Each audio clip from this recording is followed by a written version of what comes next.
What's going on, LEGO Maniacs? It's Ty, the LEGO guy here, and welcome to another LEGO Star Wars comparison. Today, we're taking a look at two of General Grievous's Starfighters, and the first one we're taking a look at is the 7656. It had 232 pieces, one minifig, came out in 2007, and it retailed for only $20 US. And we'll be comparing it against the brand new 2020 Starfighter, that's set 75286. It had 487 pieces, 3 minifigs, retailed for $80 US, and it came out in 2020. This one's really just to show you guys how LEGO's changed over the years, not so much which one's better and which one's worse, but we will get into that a little bit. But enough talk, let's get right into it.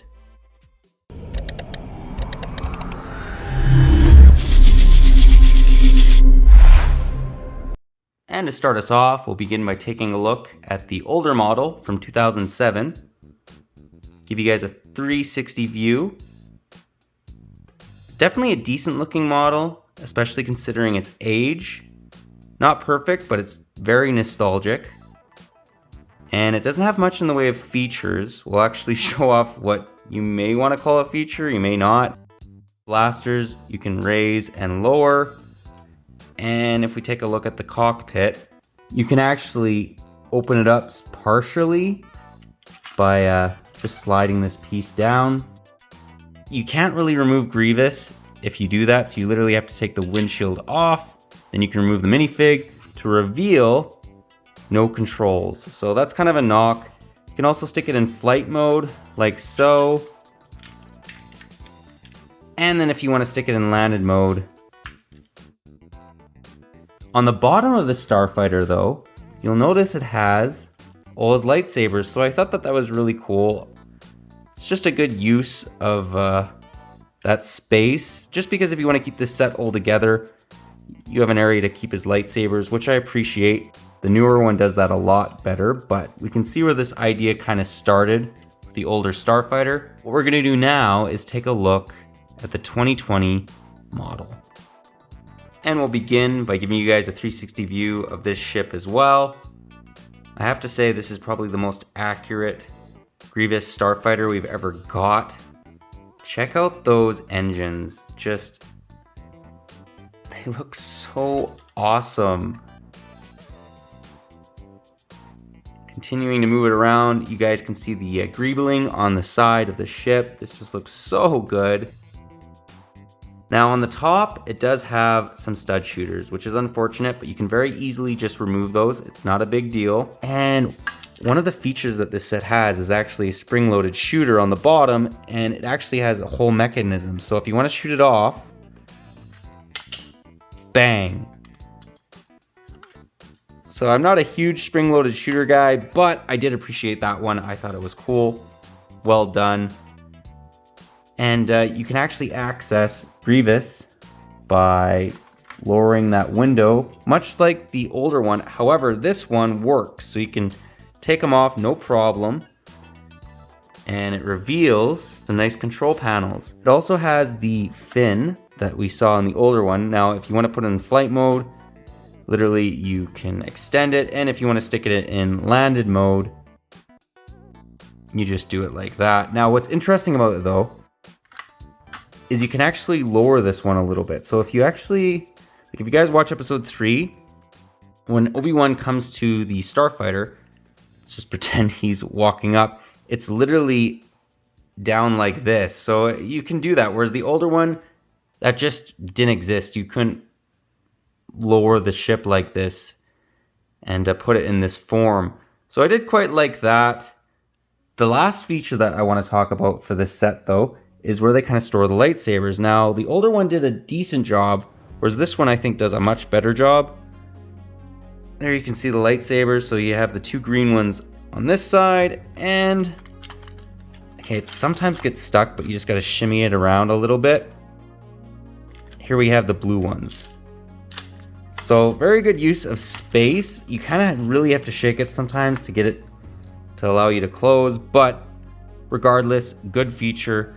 Basically, this set has a lot of what the older one does. It's just a bit more perfected, and it has more playability if you're a kid. What we're going to do now, though, is take a look at these two Starfighters side by side. Here we have the two ships. So we have the 2007, 2020, and the differences between these two is night and day. Obviously, the 2020 is much more accurate, whereas the 2007 is more nostalgic looking. Still looks good, but just not as clean as the newer one. What's interesting too is they're almost the same size. I'd say that the newer one is about a quarter bigger, whereas this one that was only 20 bucks, this one's 80. Now I know adjusted for inflation, that brings this set definitely up, maybe around 30 US, but you'd think that the one that's over twice as much money is maybe twice as big or more, but it's not. Anyways, interesting to see the differences between the two of these.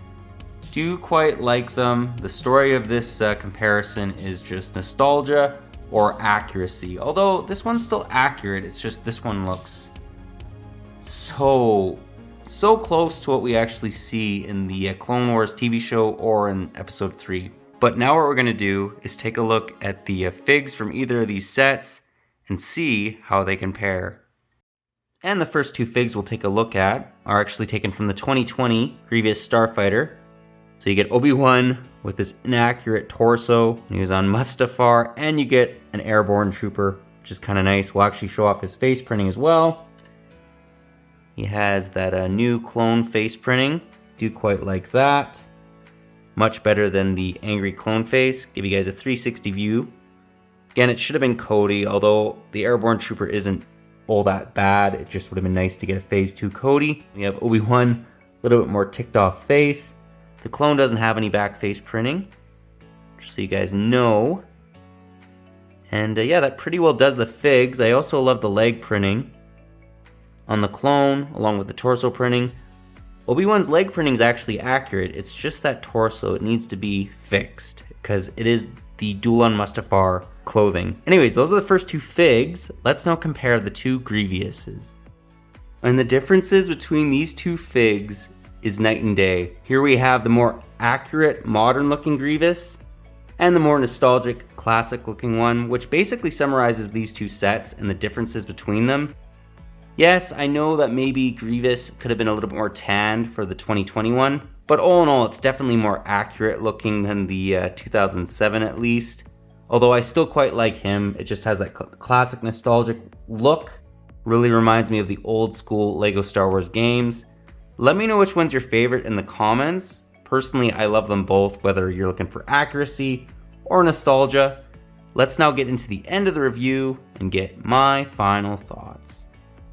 Well guys, that was my comparison. Do hope you enjoyed it. Honestly, both these sets have good and bad things going for them. I love the older one with the classic look. It just looks nostalgic to me. But comparing it against the 2020, obviously it's much more accurate looking, much more what we see in the movie is what you're getting with this Lego set, which is nice. The figs, however, and I'm not going to bash it a whole bunch, could be better. Like the Obi-Wan is completely inaccurate. This is the Mustafar Obi-Wan. The airborne trooper should have been Cody.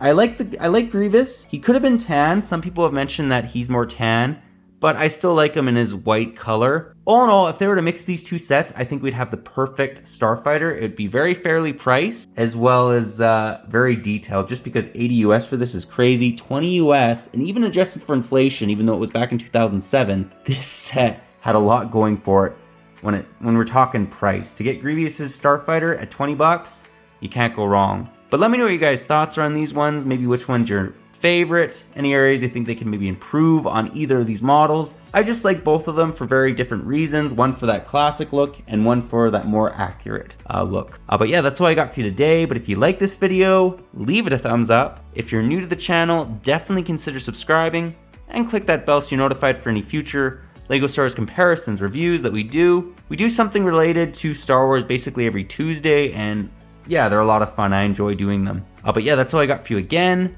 But thanks again for watching, and I'll catch you on the next one.